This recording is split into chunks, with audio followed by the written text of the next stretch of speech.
Ano nga ba ang pakiramdam ng mabuhay na tila walang limitasyon ang pera? Isang mundo kung saan ang luxury ay hindi na espesyal kundi normal na araw-araw ng realidad. Isipin mo, pagising mo pa lang sa umaga, ang tanawin mo ay hindi simpleng kwarto kundi isang palasyo na parang kinuha mula sa isang pelikula. Punong-puno ito ng ginto, marble at teknolohiyang halos hindi pa nararanasan ng karamihan. Ganito ang buhay ng mga anak ni Prince Mohammed bin Salman o mas kilala bilang MBS, ang Crown Prince ng Saudi Arabia. Para sa kanila, ang private jet ay parang ordinaryong sasakyan lang. Ang mga yate ay parang weekend getaway at ang mga obra maestra ng sining ay simpleng dekorasyon lamang sa dingding. Sa bidyong ito, sisilipin natin ang isa sa pinaka-eksklusibo at pinakamayamang pamilya sa mundo. Isang buhay na hindi lang mayaman kundi halos hindi ka panipaniwala sa sobrang karangyaan. Ihanda mo yung sarili dahil ang maririnig mo rito ay parang galing sa ibang planeta. Sa mundo ng kapangyarihan at impluensya, iilan lamang ang tunay na nakahawak ng matinding kontrol sa mga mahahalagang aspeto ng ekonomiya, politika at pandaigdigang desisyon, at isa na rito si Prince Mohammed bin Salman. Bilang Crown Prince at de facto ruler ng Saudi Arabia, hindi lamang siya simpleng pinuno ng isang bansa kundi isa ring pangunahing puwersa sa global economy at geopolitics. Ngunit sa likod ng kanyang imahe bilang isang makapangyarihang leader sa entablado ng mundo, siya rin ay isang ama na may personal na buhay at pamilya na hindi gaanong nakikita ng publiko. Kasama ang kanyang asawa na si Princess Sarah bint Mashur, mayroon silang 5 anak at kabilang dito sina Princess Nora at Princess Fada na lumaki sa isang mundong punong-puno ng pribilehiyo at yaman. Hindi basta-basta ang pinanggalingan nila. Ang Saudi Royal Family ay isa sa mga pinakamayamang royal dynasty sa buong mundo na tinatayang mayaman na umaabot sa humigit kumulang $1.4 trillion, isang halaga na halos hindi na masukat ng karaniwang tao. Bukod pa rito, si MBS mismo ay mayroong tinatayang personal net worth na nasa humigit kumulang $25 billion. Ibig sabihin, bawat aspeto ng kanilang pamumuhay mula sa edukasyon, travel arrangement, seguridad hanggang sa araw-araw na lifestyle ay nasa pinakamataas na antas ng karangyaan na kayang bilhin at idikta ng kapangyarihan at yaman. Kung pag-uusapan ng tirahan, hindi sapat ang salitang bahay para ilarawan ang mga lugar na tinitirahan ng mga anak ni MBS. Sa antas ng kanilang pamumuhay, angkop na tawagin ang mga ito bilang mga modernong palasyo, mga obra ng arkitektura na pinagsama ang klasikong disenyo ng Europa, modernong teknolohiya at sukdulang antas ng luho na halos parang eksena sa isang pelikula. Ang mga ganitong uri ng mansyon ay hindi lamang ginawa para tirhan, kundi para rin magpakita ng kapangyarihan, impluensya at status sa pandaigdigang elite society. Isa sa pinakakilala ay ang Chateau Louis XIV sa France, isang ultra-luxury estate na madalas tawaging modern de Versailles dahil sa disenyo nitong inspirado sa klasikong French monarchy. Tinatayang umaabot sa humigit kumulang $300+ million ang halaga nito, kaya isa ito sa pinakamahal na private residences na naitayo sa modernong panahon. Hindi ito simpleng mansyon lamang, isa itong highly secured at technologically advanced state na may malalawak na gardens, marble interiors at architectural details na ginawa ng mga world-class designers at artisans. Sa loob ng naturang palasyo, makikita ang mga high-end na amenities na tila pang hotel o resort level.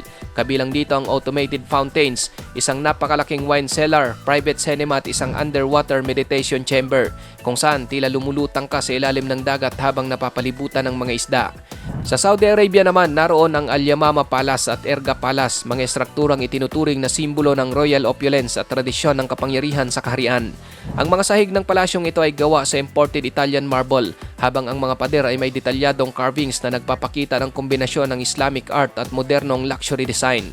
Kahit ang mga pinakasimpleng bagay, mula sa furniture hanggang sa maliit na accessories gaya ng tissue holder, ay madalas na gold-plated o gawa sa mamahaling materyales. Hindi rin natatapos ang kanilang impluensya sa loob lamang ng Saudi Arabia. May presensya rin sila sa mga pangunahing lungsod ng mundo, kabilang ang mga ultra-luxury penthouse sa New York City, gaya ng sa Port Rito Park Avenue, isa sa pinakamataas at pinaka-eksklusibong residential skyscraper sa mundo. Ang ganitong mga property ay hindi lamang simpleng vacation homes, kundi bahagi ng global lifestyle ng elite class, kung saan ang tirahan ay nakakalat sa iba't ibang bansa depende sa business, security at personal convenience. Para sa karamihan, ang sining o art ay isang bagay na nakikita lamang sa mga museum, gallery o kaya sa mga libro at dokumentaryo. Ngunit sa mundo ng pamilya ni MBS, ang ganitong uri ng karanasan ay hindi na espesyal na okasyon.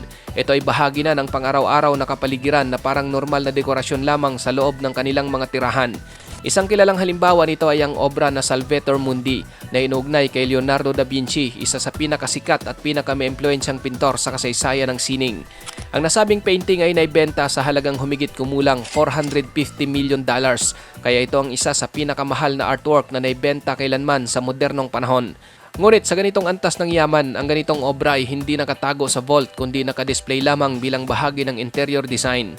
Ngayon, kung ang lupa ay mayroong mga palasyong kayang tumapat sa pinakamagarbong disenyo sa kasaysayan, ang dagat naman ay may sarili din nilang kaharian. Sa antas ng ultra-elite na pamumuhay, ang mga yate ay hindi na simpleng sasakyang pandagat. Ang mga ito ay may tuturing na lumulutang na mansyon na kayang magpadala ng buong lifestyle sa gitna ng karagatan. Ang mga super yacht tulad ng Serene at Pegasus ay halimbawa ng ganitong uri ng labis na karangyaan. Sa loob ng mga yate na ito, makikita ang mga pasilidad na parang nasa 5-star hotel o private resort. Ang nakakamangha pa rito, ang ilang ganitong klase ng yate ay may sariling support vessel o kagamitan gaya ng submarines o underwater exploration units na nagbibigay ng kakayahang tuklasin ang ilalim ng dagat nang hindi na kailangang umalis sa comfort ng kanilang sariling floating state. Habang ang karamihan ng tao ay kailangang magplano ng buwan o taon para sa simpleng bakasyon, ang ganitong antas ng pamumuhay ay nagbibigay ng ganap na kalayaan kung saan ang desisyon kung saan pupunta, kailan aalis at gaano katagal manatili sa isang lugar ay maaaring gawin sa isang iglap lamang. Pagdating naman sa mga sasakyan, hindi rin sila nagpapahuli pagdating sa antas ng luho at performance. Sa katunayan, ang kanilang garahe ay hindi na simpleng lugar ng pagparada ng kotse. Ito ay parang isang pribadong automotive museum o exhibition ng pinakamahal, pinakamabilis at pinaka-advanced na sasakyan sa mundo. Nariyan ang Bugatti Chiron na kilala sa napakalakas nitong engine at kakayahang lumampas sa 400 km/h. Kasama rin ang Lamborghini Aventador na sikat sa agresibong disenyo. Dagdag pa rito ang McLaren P1 at Ferrari LaFerrari na kumakatawan sa modernong henerasyon ng automotive engineering. At syempre, hindi mawawala ang Rolls-Royce Phantom na itinuturing na ultimate symbol ng elegance, comfort at understated luxury. Sa kabuuan, para sa kanila, ang pagpili ng sasakyan ay hindi nakabase sa praktikal na pangangailangan o simpleng functionality. Sa halip, ito ay nakadepende sa mood, okasyon at personal na gusto sa oras na iyon, parang pagpili lamang ng damit o relo. Kung sa lupa at dagat ay may sariling anyo ng luho, sa Empapoid ay mas lalo pa itong umaangat ng literal. Sa antas ng ultra-elite, ang mga pribadong eroplano ay hindi na itinuturing na simpleng transportasyon, kundi mga flying palaces na idinisenyo para alisin ang anumang konsepto ng limitasyon habang nasa kalangitan. Isang kilalang halimbawa nito ay ang customized na Airbus A380 na inangkop bilang isang pribadong super luxury aircraft na tinatayang nagkakahalaga ng humigit kumulang $450 million. Sa loob ng ganitong klase ng eroplano, hindi mo mararamdaman ang karaniwang air travel experience dahil ang interior ay muling dinisenyo upang maging parang multi-level residence sa langit. May mga espasyong gaya ng concert hall para sa entertainment, Turkish bath o spa area para sa relaxation, luxury suites na parang 5-star hotel at iba pang pribadong lounges na nagbibigay ng ganap na kaginhawaan habang nasa ere. Ngayon mga kapatid, saan nga ba talaga nagmumula ang ganitong klaseng napakalaking yaman at impluensya? Ang pinakasimpleng sagot ay nakaugat sa langis, ang tinatawag na liquid gold dahil sa sobrang halaga nito sa pandaigdigang ekonomiya. Sa loob ng maraming dekada, ang Saudi Aramco ang naging pangunahing haligi ng ekonomiya ng Saudi Arabia dahil dito nakapag-ipon ang bansa ng napakalaking yaman. Bukod pa riyan, sa ilalim ng Vision 2030 ni MBS, unti-unting binabago ng Saudi Arabia ang kanilang strategiya mula sa pagiging lubos na nakadepende sa langis tungo sa mas diversified na ekonomiya.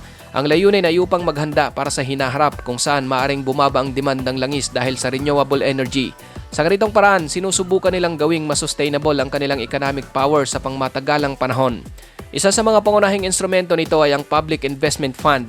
Sa pamamagitan nito, nag-invest ang Saudi Arabia sa iba't ibang global industries mula sa malalaking tech companies, ride-hailing platforms, entertainment ventures hanggang sa sports industries kung saan nakikita nila ang malaking potensyal ng global influence at branding.